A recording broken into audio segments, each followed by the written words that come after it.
তাই সেই বান্ধবের জন্য আমরা চিরদিন কাঁদবো, শুধু কাঁদতেই থাকবো, কাঁদতেই থাকবো। এই কাঁদতে কাঁদতেই তার কদমের ধুলা চরণ তলা আমরা বুঝাইতে বুঝাইতে এক সময় মাসুক আমাদের সাথে দেখা করবেন। আল্লাহর হুকুম হবেই হবে, এটা আমাদের বিশ্বাস। আর কেবলা জনের কদম ধরা, রাসূলুল্লাহ কদম জড়াই ধরা আল্লাহর কাছে ফরিয়াদ করি, হে পরওয়ারদিগার, এই বছরই আপনি দয়া করে জাগে পাকে বিজয় নিশান উড়াই দেন। আমার দয়াল পাইলে জামাল ইমামের খাতিরে এই বছরই আপনি দয়া করে জাগের পার্টি বিজয় দেন, আর আমাদেরকে এবং মুসলমানদেরকে এক করে দেন।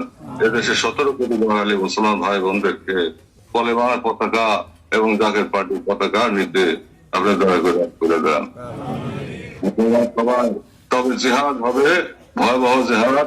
কেবলা জান 1971 সালে বলছিলেন যে বাবা এই তো বিপদের গুধূলি লগ্ন, কঠিন গভীর রাত্রি আসতেছে, লাশের পাহাড় থাকবে, শিয়াল কুকুরে লাশ টেনে খাবে, জানাজা দেওয়ার মানুষ থাকবে না। সেদিন লাশের উপর দিয়ে আইসা তোমাদেরকে আমার কাছে আসতে হবে। তাহলে আপনারা আসেন, নাহলে বলবেন কেন? তাহলে তো বলতে আমার মাজারে আসতে হবে, বলতেন না? তিনি বলছে আমার কাছে আসতে হবে। এমন কিছু কুদরতি খেলা আল্লাহ খেলবেন এবং কিছু কারামতের প্রকাশ ঘটবে। এই কারামত এবং মুজিজা আল্লাহ তাআলার কুদরত, আল্লাহ তাআলার কুদরতে মানুষের মধ্যে প্রকাশ পায়। পয়গম্বরদের ইজ্জতে সেটাকে বলা হয় মুজিজা, ওলি আল্লাহদের ইজ্জতে সেটাকে বলা হয় কারামত। কারামাতুল আউলিয়ায়ে হাক্কুন, ওলি আল্লাহদের কারামত সত্য। তাই ওলি আল্লাহদের তার গায়ে হাত দেওয়ার আগে 10 বার চিন্তা করেন, ভালো করে দেখে কিনে নিয়েন। আর মাজারের পবিত্রতা সংরক্ষণে যে কর্ম পদ্ধতিগুলি পরবর্তীতে করা হবে, এখন অ্যাটেনশন ডাইভার্ট করেন না। এখন এই সমস্ত কাণ্ড জ্ঞানহীন খেলায় মাইতেন না। কারণ দুশ্মনরা যেভাবে ঘেরাও করছে, কে সালাবি, কেউ ভাবি, কে সুফি, কে সুন্নি, কেউ বুঝবে না, এক সেটিয়া কোরবানি দিবে। কিন্তু সময় কিন্তু সামনে, অতএব বিপদ দেখাইলেন না, এই পয়সা খাইয়া বিপদ দেখেন না।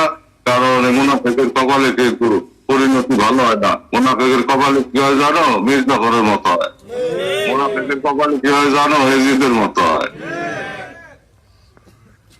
এজিদের মতো হয়, ওই ইসের মতো, এজিদের মতো হয়, আর হইলো তোমার ইসের মতো হয়, ওই যে সীমার আব্দুল্লাহ জিয়াদ। এদের পরিণাম কি হয়েছিল?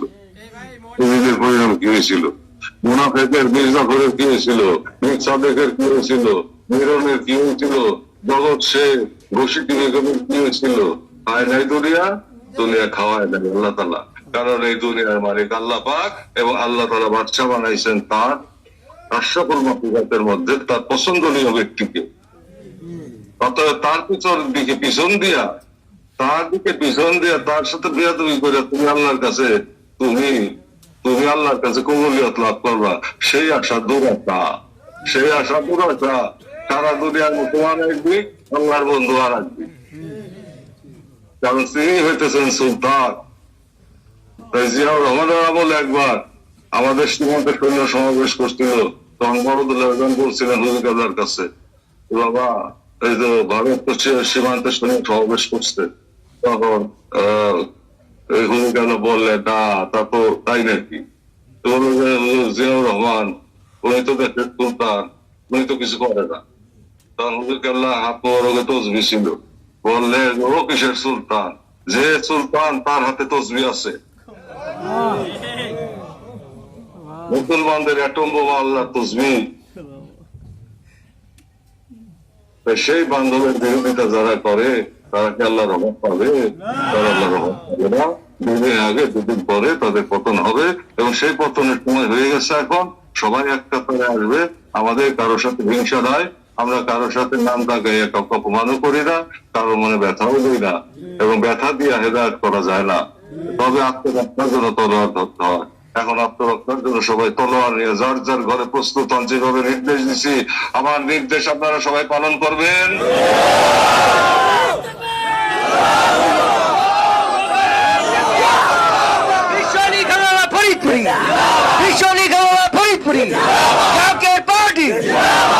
পার্টি হিজবুলের ইমাম খাজা মেজবাজার মুজাদ্দিদি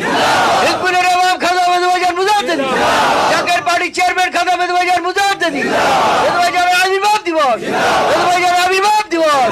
এই তাকবীর। ওয়াখির দাওয়ানা আলহামদুলিল্লাহি রাব্বিল আলামিন। আসসালামু আলাইকুম ওয়া রাহমাতুল্লাহি ওয়া বারাকাতুহু। আজকে এখানে যারা উপস্থিত আছেন, যারা উপস্থিত নন দেশে এবং বিদেশে,